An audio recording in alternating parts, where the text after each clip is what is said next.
Bjarni Hjarðar heiti ég er yfirverkfræðingur hjá Sorpu og ég ætla að sýna grunnmynd af móttökustöðinni í Gufunesi og ef við vindum okkur beint í það þá sjáum við hér pílu sem stendur á inn og hér sem sagt tekið á móti bílum, til dæmis öllum öskubílum eða þeim sem að safna heimilisúrgangi á höfuðborgarsvæðinu og þeir fara hérna inn á sérstaka hurð sem heitir inngangur 3. Þar taka starfsmenn á móti öllum förmum, ekki bara öskubílunum. Nú heimilissorpið sem í bílunum, það fer hér í tætara sem við köllum Herkules. En heimilissorp sem kemur hingað inn, það fer allt í gegnum hakkara sem opnar pokana og tínir úr því stálið og það er að koma stál 10 tonn á viku og aðri málmar 1 tonn. Þetta er svona 40 til 60 tonn á mánuði af stáli sem kemur eingöngu úr heimilissorpi.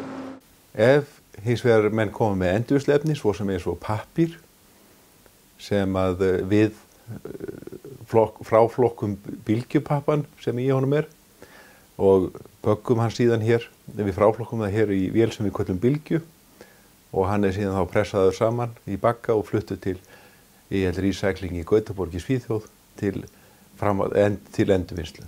Nú við tökum líka svokallað blátunnuefni og flokkum úr því bylgjupappan. En nú er heimilt að setja í bláu tunnuna allan pappírsefni og þar með talið bylgjupappa. Og við höfum mælt það aðeins og þetta er einhvers staðar á milli 2 og 3% í dag bylgjupappi af því sem í bláu tunnunni. Já, svo fáum við spurningar af og til hvort við séum að henda þessu öllu saman í sömu hóluna og núna hefur verið mikil umræða plast. Ef það kemur inn plast sem sérsafnað á endurvinnslustöðum og eða í grenndargámakerfinu, þá fer það reyndar sömu leið.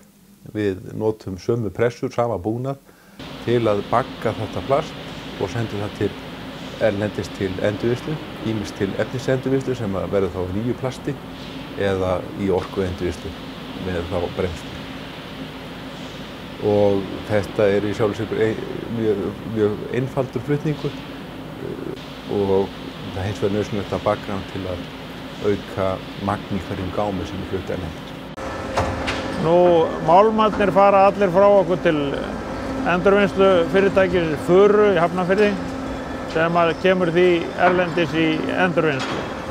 Billy Edit hefur tekið mest af pappírnum og breytt í torkrúllur eða torkefni þannig að það er notað til þurrkur og í bílaiðnaði og öðru iðnaði.